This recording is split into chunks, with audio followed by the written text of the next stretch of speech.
ಪ್ರಿಯ ವೀಕ್ಷಕರೇ, ಈ ವಿಡಿಯೋವನ್ನು ಮೊದಲಿನಿಂದ ಕೊನೆಯವರೆಗೂ ಸ್ಕಿಪ್ ಮಾಡದೆ ಪೂರ್ತಿಯಾಗಿ ನೋಡಿರಿ. ಹಾಗೆ ಈ ನಮ್ಮ ಚಾನೆಲ್ ಸಬ್ಸ್ಕ್ರೈಬ್ ಮಾಡಿಕೊಳ್ಳಿ. ನಾವು ನಿಮಗಾಗಿ ಮಾಡುವ ಪ್ರತಿಯೊಂದು ವಿಡಿಯೋಗಳು ನಿಮಗೆ ನೋಟಿಫಿಕೇಶನ್ ಆಗಿ ದೊರೆಯಲು ಪಕ್ಕದಲ್ಲಿ ಬರುವಂತಹ ಬೆಲ್ ಐಕನ್ ಕ್ಲಿಕ್ ಮಾಡಿಕೊಳ್ಳಿ. ಓಂ ಶ್ರೀ ಗುರುಭ್ಯೋ ನಮಃ. ಓಂ ನಮೋ ಕಾಳಿಕಾಯೇ ನಮಃ. ವೀಕ್ಷಕರಿಗೆಲ್ಲ ಶ್ರೀ ಎಂಬ ಭವಾನಿ ಜ್ಯೋತಿಷ್ಯಂ ಚಾನೆಲ್ಗೆ ಸ್ವಾಗತ. ಈ ದಿನ ಅನೇಕ ನನ್ನ ವೀಕ್ಷಕರು, ಗುರುಗಳೇ, ನೀವು ತಿಳಿಸಿರ್ತಕ್ಕಂತಹ ಅನೇಕ ತಂತ್ರವಿಧಾನಗಳನ್ನು ಅನುಸರಿಸಿ, ಅದರಲ್ಲಿಯೂ ಹೆಚ್ಚಾಗಿ ದಂಪತಿಗಳು ಇಬ್ಬರಲ್ಲಿ ಹೊಂದಾಣಿಕೆ ಇಲ್ಲದಿದ್ದಾಗ ನಿಮ್ಮ ಒಂದು ತಂತ್ರವಿಧಾನಗಳನ್ನು ನಮ್ಮ ಜೀವನದಲ್ಲಿ ಆಚರಣೆ ಮಾಡಿ, ತಂತ್ರ ಮಾಡಿದ ಕೆಲವೊಂದು ದಿನ ಸಮಸ್ಯೆಗಳೆಲ್ಲ ದೂರವಾಗುತ್ತವೆ. ಆದರೆ ಅದರಿಂದ ಸಿಗುವಂತಹ ಫಲ ಶಾಶ್ವತವಾಗಿ ನಿಲ್ಲುತ್ತಿಲ್ಲ. ನಾವು ಮಾಡ್ತಕ್ಕಂತಹ ತಂತ್ರಗಳಿಂದ ಆ ವ್ಯಕ್ತಿಗಳು ಶಾಶ್ವತವಾಗಿ ನಮ್ಮೊಂದಿಗೆ ಅನುಕೂಲಕರವಾಗಿರಲಿಕ್ಕೆ ತಂತ್ರವಿಧಾನಗಳಲ್ಲಿ ಶಕ್ತಿಶಾಲಿಯಾಗಿರ್ತಕ್ಕಂತಹ ಒಂದು ಉಪಾಯವನ್ನು ತಿಳಿಸ್ಕೊಡಿ ಎಂದು ಅನೇಕರು ನನಗೆ ಕರೆ ಮಾಡಿ ಮತ್ತು ವಾಟ್ಸಪ್ಗಳಲ್ಲಿ ಕೇಳಿರ್ತಾರೆ. ಹಾಗೆ ಇಂದಿನ ಈ ಒಂದು ತಂತ್ರವಿಧಾನವನ್ನು ಪ್ರಯತ್ನ ಮಾಡೋದ್ರಿಂದ ದಂಪತಿಗಳಲ್ಲಿ ಒಂದೇ ಕುಟುಂಬದಲ್ಲಿ ವಾಸವಿದ್ದು ಒಬ್ಬರಲ್ಲೊಬ್ಬರಿಗೆ ಅನ್ಯೋನ್ಯತೆ ಇರೋದಿಲ್ಲ. ಹಾಗೆ ಯಾವುದಾದರೂ ಒಂದು ಸಣ್ಣ ಪುಟ್ಟ ವಿಚಾರಗಳಿಗೂ ಸಹ ಮನೆಯಲ್ಲಿ ಕಿರಿಕಿರಿ, ಇಬ್ಬರ ನಡುವೆ ವಿನಾಕಾರಣ ಜಗಳ. ಹಾಗೆ ಅನೇಕರು ನನಗೆ ಕಾಮೆಂಟ್ಗಳಲ್ಲಿ ಕೇಳಿರ್ತಕ್ಕಂತಹ ಒಂದು ಸಾಮಾನ್ಯ ಪ್ರಶ್ನೆ ಎಂದರೆ, ಗುರುಗಳೇ, ಮಕ್ಕಳು ತುಂಬ ಹಠ, ಹೇಳಿದಂತಹ ಮಾತುಗಳು ಕೇಳ್ತಿಲ್ಲ. ಮಗ ಇರಬಹುದು ಅಥವಾ ನಿಮ್ಮ ಮಗಳಿರಬಹುದು, ವಯಸ್ಸಲ್ಲಿ ಚಿಕ್ಕವರಾದರೂ ಸರಿ, ಮಕ್ಕಳು ಮನೆಯಲ್ಲಿ ಮಾತು ಕೇಳುತ್ತಿಲ್ಲ. ತಂದೆ ತಾಯಿಗಳ ಮಾತು ಕೇಳೋದು, ಹೊರಗಡೆ ವ್ಯಕ್ತಿಗಳ ಮಾತುಗಳನ್ನು ಕೇಳ್ತಾರೆ. ನಾವು ಒಳ್ಳೆಯದನ್ನು ಹೇಳಿದ್ರೂ ಸಹ ಅವರು ಅದನ್ನು ಕಿವಿಗೆ ಹಾಕ್ಕೊಳ್ಳಲ್ಲ. ಇಂತಹ ಸಂದರ್ಭಗಳಲ್ಲಿ ನಮ್ಮ ಮಕ್ಕಳು ನಮ್ಮ ಮಾತು ಕೇಳುವಂತಹ ರೀತಿ ಯಾವುದಾದ್ರೂ ಒಂದು ಉಪಾಯವನ್ನು ತಿಳಿಸ್ಕೊಡಿ ಅಂತ ಹೇಳಿ ಅನೇಕರು ಕೇಳಿರ್ತಾರೆ. ಈ ದಿನ ಆ ವ್ಯಕ್ತಿಗಳು ನಾವು ಹೇಳಿದ ಆ ರೀತಿ ನಡೆದುಕೊಳ್ಳೋದಕ್ಕೆ, ದಂಪತಿಗಳಲ್ಲಿ ಪತ್ನಿ ಅಥವಾ ಪತಿ ಹೊಂದಿಕೊಂಡು ಹೋಗುವಂಥದ್ದು, ಕುಟುಂಬ ಸದಸ್ಯರು ನಮಗೆ ನಮ್ಮ ಮಾತುಗಳನ್ನು ಕೇಳುವಂಥ ರೀತಿ ಮಾಡಿಕೊಳ್ಳುವಂತಹ ಒಂದು ಸರಳವಾಗಿರ್ತಕ್ಕಂತಹ ಅತಿ ಶಕ್ತಿಶಾಲಿಯಾಗಿರ್ತಕ್ಕಂತಹ ಒಂದು ವಿಧಾನವನ್ನು ತಿಳಿಸ್ಕೊಡ್ತೇನೆ. ವಿಡಿಯೋವನ್ನು ಸ್ಕಿಪ್ ಮಾಡದೆ ಪೂರ್ತಿಯಾಗಿ ನೋಡೋದಕ್ಕೆ ಪ್ರಯತ್ನ ಮಾಡಿ. ಹಾಗೆ ಹೆಚ್ಚಾಗಿ ಬರ್ತಕ್ಕಂತಹ ಕರೆಗಳೆಂದರೆ ಪ್ರೇಮಿಗಳು, ಗುರುಗಳೇ, ನಾನು ಈಗಾಗಲೇ ಕೆಲವೊಂದು ತಂತ್ರವಿಧಾನಗಳನ್ನು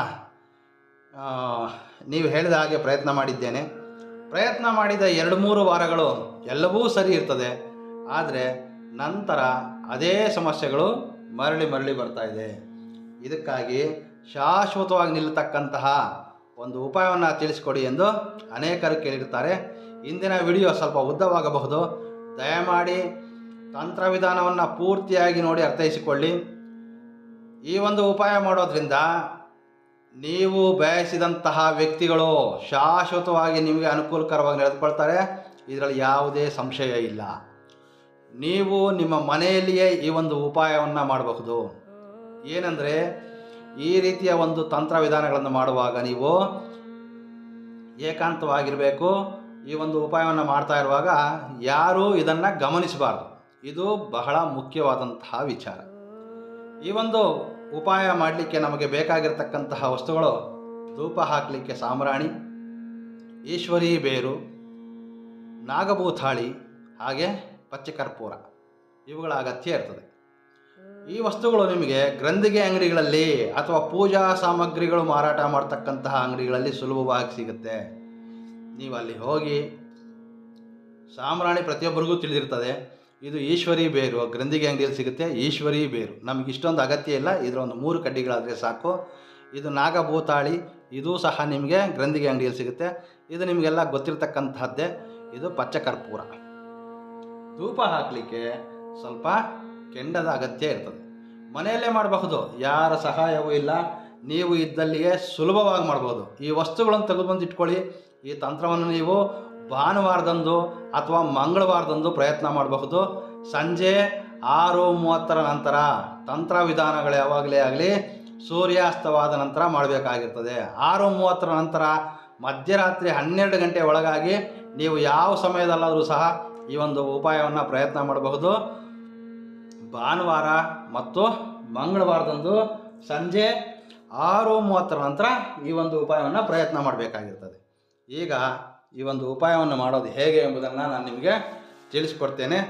ಮೊದಲಿಗೆ ಕೆಂಡವನ್ನು ತೆಗೆದುಕೊಳ್ಬೇಕು. ಧೂಪ ಹಾಕಲಿಕ್ಕೆ ನಮಗೆ ಕೆಂಡದ ಅಗತ್ಯ ಇರ್ತದೆ.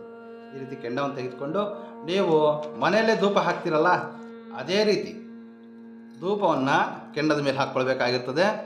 ಬಹಳ ಸುಲಭವಾಗಿರ್ತಕ್ಕಂತಹ ತಂತ್ರ, ಪೂರ್ತಿಯಾಗಿ ನೋಡಿ ಅರ್ಥ ಮಾಡ್ಕೊಳ್ಳಿ. ಇದಾದ ನಂತರ ನೋಡಿ, ಈಶ್ವರಿ ಬೇರು 2 ರಿಂದ 3 ಚಿಕ್ಕದಾಗಿರ್ತಕ್ಕಂತಹ ಬೇರು ತಗೊಳ್ಳಿ. 3 ಬೇರನ್ನು ಈ ಧೂಪದ ಮಧ್ಯಭಾಗದಲ್ಲಿ ಹಾಕಿ, ಹಾಗೆ ಈ ಧೂಪದಲ್ಲಿ ನಾವು ಬಳಸ್ತಾ ಇರ್ತಕ್ಕಂಥದ್ದು ಮುಖ್ಯವಾಗಿ ಬೇಕಾಗಿರ್ತಕ್ಕಂತಹ ವಸ್ತು ನಾಗಭೂತಾಳಿ.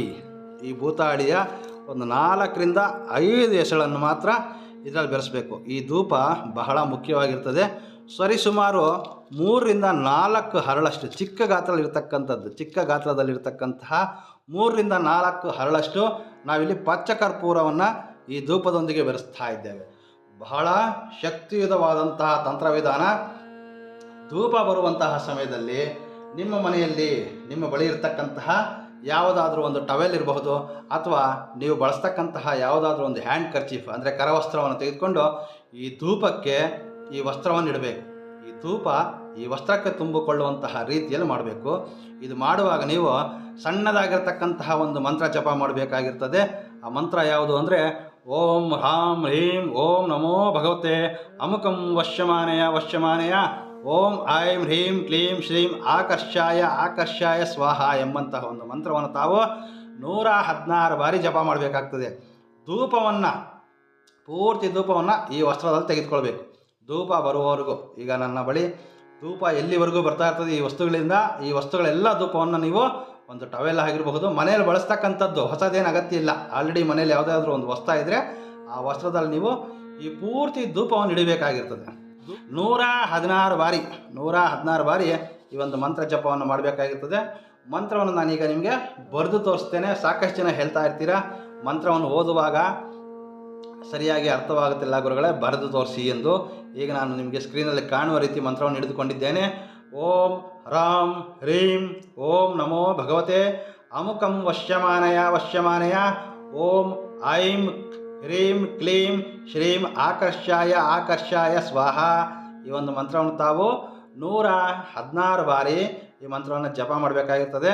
ಮಂತ್ರವನ್ನು ಜಪ ಮಾಡುವಾಗ ಇಲ್ಲಿ ಅಮುಖಂ ಎಂಬ ಪದದ ಬದಲಿಗೆ ನೀವು ಯಾವ ವ್ಯಕ್ತಿಗಾದರೆ ಈ ಒಂದು ತಂತ್ರವಿಧಾನವನ್ನು ಮಾಡ್ತಾ ಇದ್ದೀರಾ ಆ ವ್ಯಕ್ತಿಯ ಹೆಸರನ್ನು ಸೇರಿಸಬೇಕು. ಈ ಅಮುಖಂ ಎಂಬ ಪದವನ್ನು ಓದಬಾರ್ದು.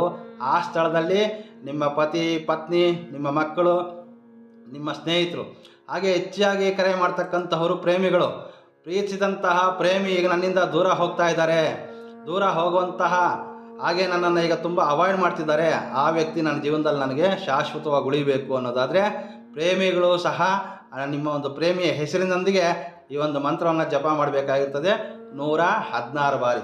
ಗುರುಗಳೇ, ಧೂಪದೊಂದಿಗೆ ಬೆರೆಸಿದಂತಹ ಈ ವಸ್ತ್ರ ನಿಮ್ಮ ಮನೆಯಲ್ಲಿ ನೀವು ಯಾರಿಗಾದರೆ ಈ ಒಂದು ತಂತ್ರ ವಿಧಾನವನ್ನು ಮಾಡಿದ್ದೀರಾ, ಈ ವಸ್ತ್ರ ಅವರು ಉಪಯೋಗಿಸುವಂತಹ ರೀತಿಯಲ್ಲಿ ನೋಡಿಸಿ.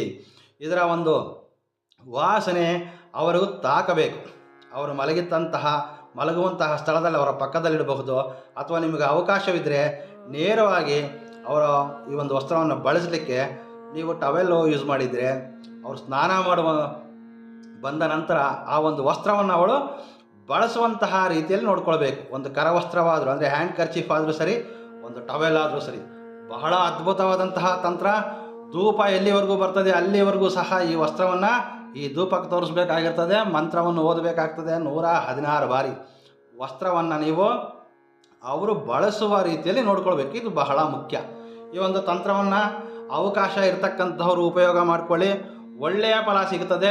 ದಂಪತಿಗಳು ಮಾಡಬಹುದು, ಮಕ್ಕಳಿಗಾಗಿ ತಂದೆ ತಾಯಿ ಪ್ರಯತ್ನ ಮಾಡಬಹುದು, ಪತಿಗಾಗಿ ಪತ್ನಿ, ಪತ್ನಿಗಾಗಿ ಅವರ ಪತಿ, ನಿಮ್ಮ ಸ್ನೇಹಿತರಿಗಾಗಿ ಮಾಡಬಹುದು. ಪ್ರೇಮಿಗಳು ತುಂಬ ನನ್ನಿಂದ ದೂರ ಹೋಗ್ತಾ ಇದ್ದಾರೆ, ನನ್ನ ಪ್ರೇಮಿ ನನ್ನ ಜೊತೆಯಲ್ಲೇ ಇರಬೇಕು, ನಾನು ಅವರೊಂದಿಗೆ ವಿವಾಹ ಆಗಬೇಕು ಅಂತ ಬಯಸ್ತಕ್ಕಂತಹ ಯಾರಾದರೂ ಸರಿ ಈ ಒಂದು ಉಪಾಯವನ್ನು ಪ್ರಯತ್ನ ಮಾಡಬಹುದು. ನಾನು ಪ್ರತಿಯೊಂದು ಬಾರಿಯೂ ಹೇಳ್ತೇನೆ, ನಾನು ತೋರಿಸ್ತಕ್ಕಂತಹ ಯಾವುದೇ ಒಂದು ತಂತ್ರವಿಧಾನಗಳನ್ನು ಯಾವುದೇ ದುರುದ್ದೇಶಕ್ಕಾಗಿ, ಕೆಟ್ಟ ಆಲೋಚನೆಗಳಿಗಾಗಿ ಈ ಒಂದು ಉಪಾಯಗಳನ್ನು ಬಳಸ್ಕೊಳ್ಬಾರ್ದು. ನಿಮ್ಮ ಉದ್ದೇಶ ಸರಿ ಇರಲಿ, ಖಂಡಿತವಾಗಿಯೂ ನೀವು ಇದರಿಂದ ಒಳ್ಳೆಯ ಫಲವನ್ನು ಪಡಿಬಹುದು. ಒಮ್ಮೆ ಪ್ರಯತ್ನ ಮಾಡಿ. ಈ ವಸ್ತುಗಳೆಲ್ಲವೂ ನಿಮಗೆ ಗ್ರಂಥಿಗೆ ಅಂಗಡಿಗಳಲ್ಲಿ ತುಂಬ ಸುಲಭವಾಗಿ ಸಿಗುತ್ತೆ. ಮಂಗಳವಾರ ಅಥವಾ ಭಾನುವಾರ ಸಂಜೆ 6:30ರಿಂದ ರಾತ್ರಿ 12 ಗಂಟೆ ಒಳಗಾಗಿ ಈ ಒಂದು ಉಪಾಯವನ್ನು ಮಾಡಿ ಆ ವಸ್ತ್ರವನ್ನು ಹಾಗೆ ಇಟ್ಕೊಳ್ಬಹುದು. ತಕ್ಷಣ ಮಾಡಲಿಕ್ಕೆ ಅವಕಾಶ ಇಲ್ಲಾಂದರೆ ನೆಕ್ಸ್ಟ್ ಡೇ ಈ ಒಂದು ಅವರು ಆ ಒಂದು ವಸ್ತ್ರವನ್ನು ಉಪಯೋಗಿಸ್ಬೇಕು. ಇದು ಬಹಳ ಮುಖ್ಯವಾಗಿರ್ತಕ್ಕಂಥದ್ದು. ಇಲ್ಲಿ ಇನ್ನೊಂದು ವಿಚಾರ ಕೇಳ್ತಾರೆ, ಗುರುಗಳೇ ಅವರು ಧರಿಸತಕ್ಕಂತಹ ಯಾವುದಾದ್ರೂ ವಸ್ತ್ರಗಳಿಗೆ ಇಡಬಹುದಾ ಅಂತಂದರೆ ಖಂಡಿತವಾಗ್ಲೂ ಇಡಬಹುದು. ಅವಳ ಅಥವಾ ಯಾವುದೇ ಒಂದು ವ್ಯಕ್ತಿಯ ಉಡುಪುಗಳು, ಅವರು ತೊಡುವಂತಹ ಉಡುಪುಗಳಾದರೂ ಸರಿ, ಆ ವಸ್ತ್ರಗಳಿಗೂ ಸಹ ಈ ಧೂಪವನ್ನು ಹಾಕಬಹುದು. ಆ ವಸ್ತ್ರಗಳು ಅವರು ಉಡುವ ರೀತಿಯಲ್ಲಿ ನೋಡ್ಕೊಳ್ಬೇಕಾಗುತ್ತದೆ. ಇದು ಬಹಳ ಮುಖ್ಯವಾಗಿರ್ತಕ್ಕಂಥದ್ದು. ವೀಕ್ಷಕರೇ, ಮಾಹಿತಿ ಇಷ್ಟವಾದರೆ ಲೈಕ್ ಮಾಡೋದನ್ನು ಮಾತ್ರ ಮರಿಬೇಡಿ. ಸಾಕಷ್ಟು ಜನ ಒಬ್ಬರೇ ವಿಷಯ ತಿಳ್ಕೊತೀರಾ. ಈ ವಿಷಯ 10 ಜನಗಳಿಗೆ ನೀವು ಶೇರ್ ಮಾಡೋದ್ರಿಂದ ಅವರಿಗೂ ಸಹ ಇದರಿಂದ ಒಂದು ಲಾಭವನ್ನು ಪಡೆಯುವಂತಹ, ಹಾಗೆ ನಾನು ಮಾಡ್ತಕ್ಕಂತಹ ಈ ಪ್ರಯತ್ನದಲ್ಲಿ ನಿಮ್ಮದೂ ಸಹಕಾರ ನನ್ನೊಂದಿಗೆ ಇರ್ತದೆ. ದಯಮಾಡಿ 10 ಸ್ನೇಹಿತರೊಂದಿಗೆ ಈ ಒಂದು ಮಾಹಿತಿಯನ್ನು ಶೇರ್ ಮಾಡಿಕೊಳ್ಳಿ. ಇನ್ನೂ ಹೆಚ್ಚಿನ ತಾಂತ್ರಿಕ ವಿದ್ಯೆಗಳನ್ನು ತಿಳಿಸ್ಕೊಡ್ತೇನೆ. ಅದಕ್ಕಾಗಿ ನೀವು ಮಾಡಬೇಕಾಗಿರ್ತಕ್ಕಂಥದ್ದು ಈ ನನ್ನ ಚಾನಲ್ನ ಸಬ್ಸ್ಕ್ರೈಬ್ ಮಾಡಿಕೊಂಡು ಪಕ್ಕದಲ್ಲಿ ಬರ್ತಕ್ಕಂತಹ ಬೆಲ್ ಐಕನ್ ಆ್ಯಕ್ಟಿವೇಟ್ ಮಾಡ್ಕೊಳ್ಳಿ. ಮುಂದಿನ ವಿಡಿಯೋದಲ್ಲಿ ಸಿಗ್ತೇನೆ. ನಮಸ್ಕಾರ. ಸರ್ವೇ ಜನೋ ಸುಖಿನೋ ಭವಂತು.